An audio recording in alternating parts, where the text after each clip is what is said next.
Hi friends, welcome back to Telugu tutorial tube. మనం ముందటి క్లాస్లో వచ్చేసేసి ఫైల్ మెనూలో ఎక్స్పోర్ట్లో రెండర్ వీడియో వరకు చూసుకున్నాము. అంటే వీడియోని మనం ఫోటోషాప్లో ఎలా క్రియేట్ చేయాలి ఏంటి అనే దాన్ని చూస్తున్నాము.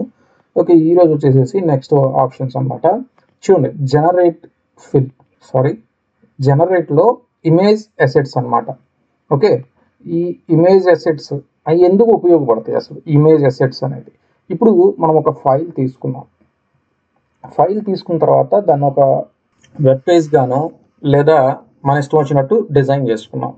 డిజైన్ చేసిన తర్వాత నాకు ఆ సేమ్ ఫైల్స్ వేరే దానికి నేను యూజ్ చేసుకోవాలి. ఫర్ సపోజ్ ఈ వెబ్ పేజ్ డిజైన్ చేసేటప్పుడు నేను కొన్ని పిఎన్జీస్ సెట్ చేసుకున్నాను, అలాగే కొన్ని జెపెక్స్ తీసుకున్నాను, అలాగే కొంత టెక్స్ట్ తీసుకున్నాను. ఇలా డిఫరెంట్గా తీసుకున్నాను అనమాట.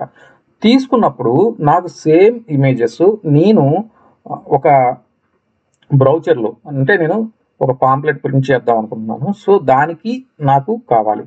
నేను వెబ్ పేజ్ డిజైన్ చేసేటప్పుడు ఆ వెబ్ పేజ్కి తగ్గట్టు నేను రిజల్యూషన్ పెట్టుకుంటాను అనమాట. సైజ్ కానీ రెజల్యూషన్ కానీ తీసుకుంటాను. కానీ నాకు ఇమేజ్గా దాన్ని నేను డిజైన్ చేసేటప్పుడు, అంటే పాంప్లెట్గా డిజైన్ చేసేటప్పుడు దానికి ఏం కావాలి? ప్రింటింగ్కి కావాలి అంటే దాని యొక్క రెజల్యూషన్ అనేది చేంజ్ అవ్వాలి. లేదా నేను ఇదే సేమ్ ఇమేజెస్ని నేను వేరే చోట యూజ్ చేసుకోవాలి అనుకుంటున్నాను. కాకపోతే నాకు ఈ ఫైల్ కాకుండా డిఫరెంట్గా నాకు ఒక ఫోల్డర్లో అవి ఏవైతే నాకు కావాలో, అంటే అన్నీ అవసరం లేదు, ఉన్న ఇమేజెస్లో 2-3 లేదా ఉన్న లేయర్స్లో 2-3 ఫైల్స్ మాత్రమే నాకు కావాలి. సో అలాంటప్పుడు మనకి ఈ ఇమేజ్ అసెట్స్ అనేది చక్కగా అయితే ఉపయోగపడుతుంది. చూడండి, ఇక్కడ నాకు కొన్ని లేయర్స్ అయితే తీసుకొని ఉన్నాను. తెలుగు ట్యూటోరియల్ ట్యూబ్ అని, దసరా అని, తర్వాత లేయర్ 8 అని, ఇలాగా చూడండి నెంబర్ ఆఫ్ లేయర్స్ అయితే నాకు ఇక్కడ ఉన్నాయి. ఇప్పుడు నేను ఫైల్లోకి వెళ్ళి జనరేట్లో ఇమేజ్ అసెట్స్ అనే దాని మీద క్లిక్ చేశాను. ఇక్కడ మనకి ఏమైనా జరిగిందా? ఏదైతే లేదు. సరే, దీన్ని నేను డెస్క్టాప్ మీదకి వెళ్తున్నాను.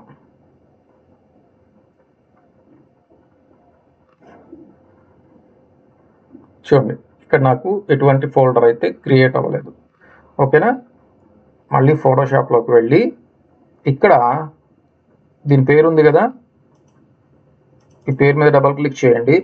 డబల్ క్లిక్ చేసి ఇక్కడ చూడండి, నేను 300 జస్ట్ % అని ఇచ్చాను, స్పేస్ ఇచ్చాను. ఇక్కడ దీని పేరు తెలుగు ట్యూటోరియల్ ట్యూబ్. ఓకే, తర్వాత .png అని ఇచ్చున్నాను.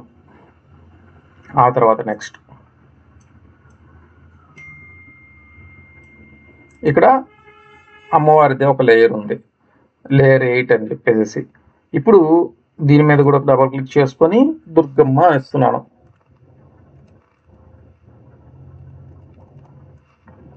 ఓకే, దుర్గమ్మ అనిచ్చి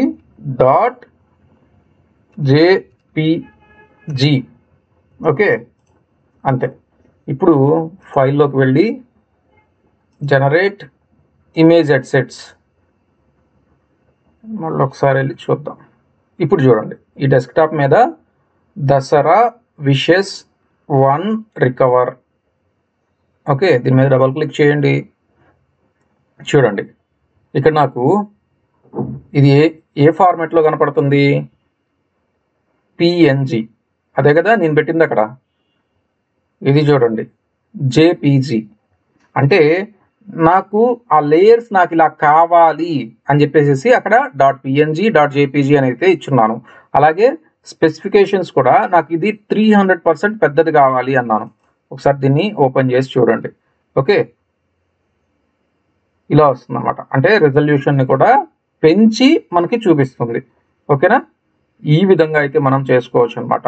ఏది? ఫోటోషాప్లో ఉన్న లేయర్స్తో సపరేట్ అసెట్స్ని మనం క్రియేట్ చేసుకోవచ్చు. సో జనరేట్ చేసుకోవచ్చు. సో దీన్ని జనరేట్ ఇమేజ్ అసెట్స్ అంటాం అనమాట. ఆ తర్వాత వచ్చేసేసి ట్యాగ్స్, షేర్ వచ్చేసేసి చూడండి, షేరు దేనికి ఉపయోగపడుతుంది? నార్మల్గా మనకి షేర్ అనేది మనం ఒక ఇమేజ్ని షేర్ చేసుకోవడానికి, మనం ఒక ఫోన్ నుంచి ఇంకో ఫోన్కి షేర్ చేస్తాం కదా, వాట్సాప్ కావచ్చు, టెలిగ్రామ్ కావచ్చు, ఇలా. అలాగే ఇక్కడ మనకి ఫోటోషాప్ నుంచి ఒక ఇమేజ్ని షేర్ అని క్లిక్ చేసుకొని ఇక్కడ చూడండి, ఓకే, ఎన్ఎఫ్సి ఏదైతే దేనికైతే ఉంటుందో దానికి మీరు ఇచ్చుకోవచ్చు అనమాట, ఓకేనా. లేదా వేరే యాప్స్కి ఏదైనా ఇచ్చుకోవాలి అనుకున్నప్పుడు, ఓకే. ఇది వచ్చేసి ఎన్ఎఫ్సి ఉంటే మాత్రమే వర్క్ అవుతుంది, ఓకే.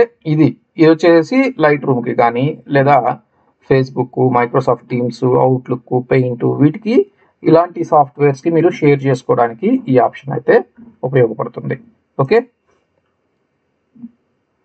ఇది చూడండి, మీకు జనరేట్ ఇమేజ్ అసెట్స్ అనేది చక్కగా ఉపయోగపడుతుంది అనమాట, ఓకే. ఇమేజెస్ని మీరు అప్స్కేల్ చేసుకోవడానికి కానీ, లేదా వేరే దాంట్లో మీరు ఇదే ఇమేజెస్ని, అంటే వర్క్ చేయాల్సిన అవసరం లేకుండా ఇదే ఇమేజెస్ని వాడుకోవడానికి కానీ ఉపయోగపడుతుంది అనమాట, ఓకే. మీరు నార్మల్గా అనుకోవచ్చు, సేమ్ ఇదే ఫైల్ ఓపెన్ చేసుకొని దీని నుంచి తీసుకెళ్ళి దాన్ని అక్కడ పెట్టేసుకోవచ్చు కదా అని చెప్పేసి. అప్పుడు ఏమవుతుంది అంటే రెజల్యూషన్ అనేది డిఫరెన్స్ వస్తుంది. మీరు అప్స్కేల్ చేసుకొని తీసుకుంటే కొంచెం రెజల్యూషన్ అనేది హై రెజల్యూషన్ వస్తుంది, కాబట్టి ప్రింటింగ్లో మీకు చక్కగా అయితే కనపడుతుంది అనమాట, ఓకే ఫ్రెండ్స్. ఓకే, ఇది ఈరోజు క్లాస్ అనమాట. మీకు క్లాసు నచ్చిందని అనుకుంటున్నాను. ఇన్ కేస్ మీకు కనుక డౌట్స్ ఏమైనా ఉంటే మీరు కామెంట్స్లో పెట్టండి, నేను తప్పకుండా మీకు క్లారిఫై అయితే ఇస్తాను, ఓకే. మరో క్లాస్లో మనం కలుసుకుందాం. Till then keep smiling. Jai Hind.